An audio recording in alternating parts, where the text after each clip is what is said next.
Everything you think you know about the Trojan War is wrong. For nearly 3,000 years, we've believed Homer's epic tale of gods, heroes, and a 10-year siege over a beautiful woman named Helen. But what if I told you that recent archaeological discoveries have revealed a truth far more shocking than any myth? What if the real Trojan War wasn't fought for love or honor, but for something much more valuable and much more brutal than ancient poets dared to admit? The story we all know begins with Paris, a Trojan prince who steals Helen, the most beautiful woman in the world, from her husband Menelaus of Sparta. Outraged, the Greeks launch 1,000 ships and lay siege to the mighty city of Troy for 10 long years. Heroes like Achilles and Hector fight epic duels while gods meddle in mortal affairs. Finally, Greek cunning triumphs through the famous wooden horse, and Troy burns to the ground. For centuries, scholars dismissed the Trojan War as pure mythology. After all, the Iliad features gods throwing thunderbolts and heroes who can't be killed except in their heels. How could any of it be real? But in 1870, a German businessman named Heinrich Schliemann shocked the academic world by actually finding Troy. Using Homer's descriptions as a roadmap, Schliemann excavated a site in northwestern Turkey called Hisarlik. What he discovered changed everything. Not one ancient city, but 9 different settlements built on top of each other over thousands of years. One layer, dating to around 1200 BCE, showed clear evidence of violent destruction. Massive fires scattered weapons and hastily buried treasures. But Schliemann's discovery was just the beginning.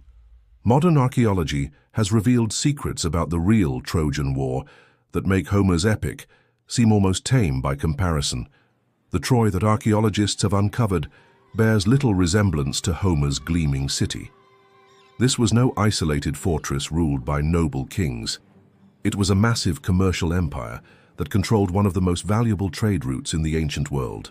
Located at the entrance to the Dardanelles, Troy sat at the perfect position to control access between the Mediterranean and Black Sea. Every ship carrying grain from the fertile regions around modern-day Ukraine had to pass Troy's walls. Every vessel loaded with precious metals from Anatolia had to navigate Troy's harbor. The city didn't just collect tolls, it controlled the lifeblood of ancient commerce. Recent excavations have revealed just how wealthy this control made Troy.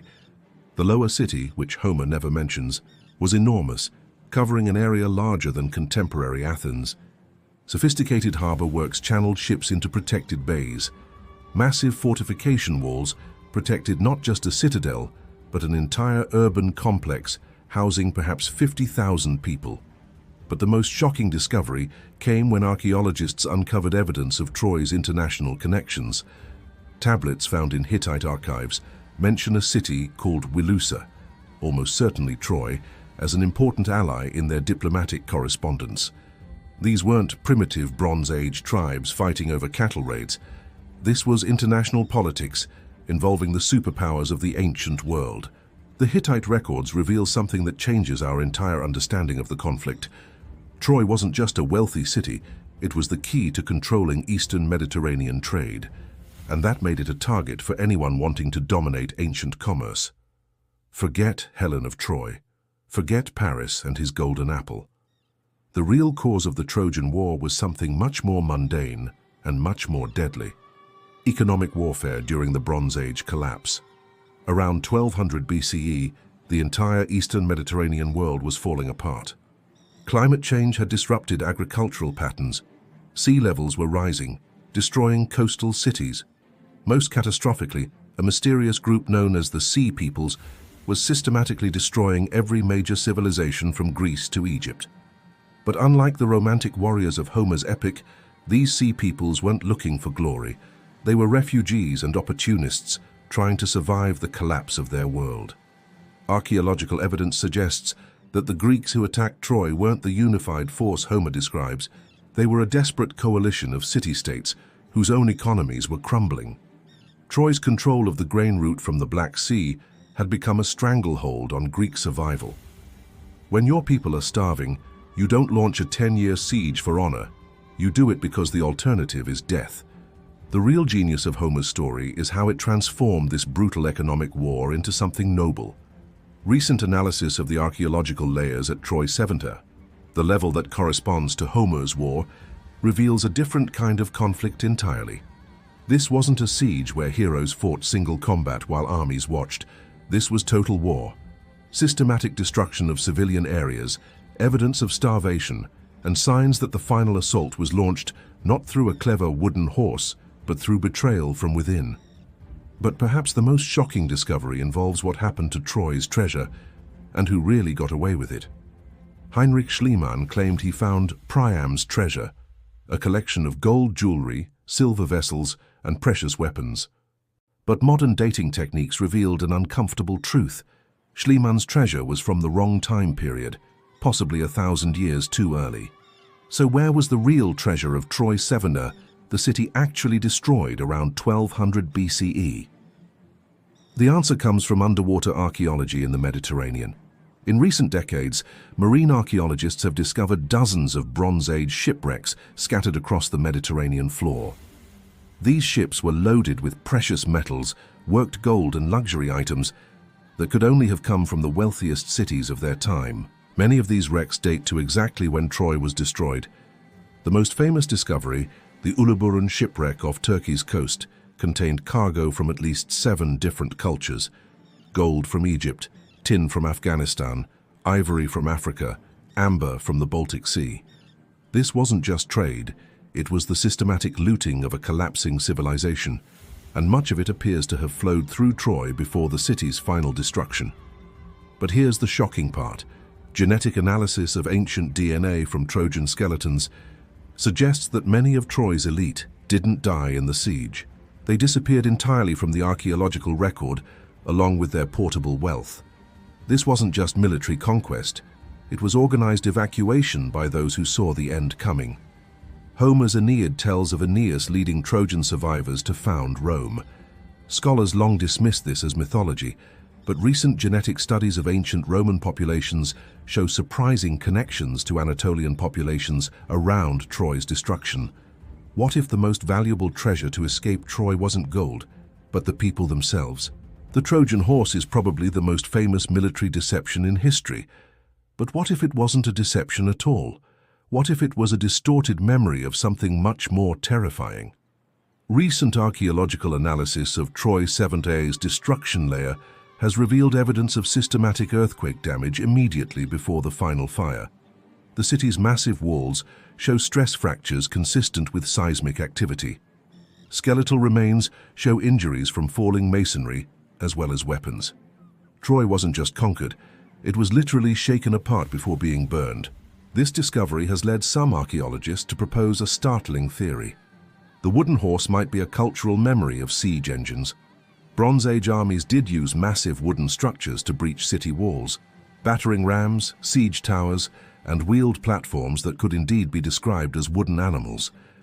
The Greeks might not have hidden inside a horse, but they might have used horse-shaped siege equipment to breach Troy's damaged walls. But there's an even more disturbing possibility. Chemical analysis of burned materials indicates the use of incendiary weapons, early forms of Greek fire that could burn even stone. The attackers weren't just conquering Troy, they were methodically erasing it from existence. Perhaps most haunting are the human remains found in Troy's final destruction layer. Unlike typical battle casualties, many show evidence of execution rather than combat wounds. Women and children were killed alongside warriors. This wasn't the honorable conflict Homer describes. It was genocide designed to eliminate Troy as a commercial rival forever. The wooden horse story might be Homer's way of making sense of something too terrible to describe directly: the systematic extermination of an entire civilization through treachery, natural disaster, and unprecedented brutality. The real Trojan War changed the course of human history in ways we're only beginning to understand. Troy's destruction marked the end of the Bronze Age international system, a complex network of trade, diplomacy, and cultural exchange that had connected Europe, Asia, and Africa for centuries. When Troy fell, this entire world collapsed with it. But the war's most lasting impact wasn't economic, it was cultural. Homer's transformation of a brutal commercial conflict into an epic of honor and heroism created the template for how Western civilization would understand war for the next 3 millennia. Every conflict from the Crusades to World War II has been described using language and concepts first developed to explain the Trojan War. Recent DNA studies have revealed something equally fascinating. The genetic legacy of Troy's refugees can be traced across the Mediterranean. Populations in southern Italy, Sicily, and even parts of Spain show genetic markers consistent with Anatolian origins dating to the Bronze Age collapse. The survivors of Troy didn't just inspire legends, they literally helped populate the civilizations that would create the modern world. But perhaps the most sobering lesson of the real Trojan War is how it parallels our own time. Climate change, economic inequality, mass migration, and the collapse of international institutions, all of these challenges faced the Bronze Age world as well. Troy fell not because its walls were breached, but because the entire system that supported it had become unsustainable. The archaeological evidence suggests that Troy's rulers knew their world was ending. Hoards of buried treasure, hastily constructed fortifications, and evidence of food storage all point to a society preparing for disaster. Yet they couldn't prevent their civilization's collapse any more than we can escape the consequences of our own systemic challenges. The hidden secrets of the Trojan War reveal something both humbling and terrifying, that the collapse of civilizations is often sudden, brutal, and driven by forces beyond any individual's control. Homer gave us heroes and gods, but archaeology shows us ordinary people struggling with climate change, economic disruption, and social collapse that make our current crises seem familiar rather than unique. The real Troy wasn't destroyed by a wooden horse or divine intervention. It fell because it had become too valuable to survive, too strategic to ignore, and too isolated to adapt when the world around it changed. In trying to control the crossroads of ancient commerce, Troy became the victim of forces it helped create but couldn't control. What parallels do you see between the Bronze Age collapse and our modern world? Do you think we can learn from Troy's fate? Or are civilizations doomed to repeat these cycles? Share your thoughts in the comments, because understanding what really happened 3,000 years ago might be the key to understanding what's happening to us today.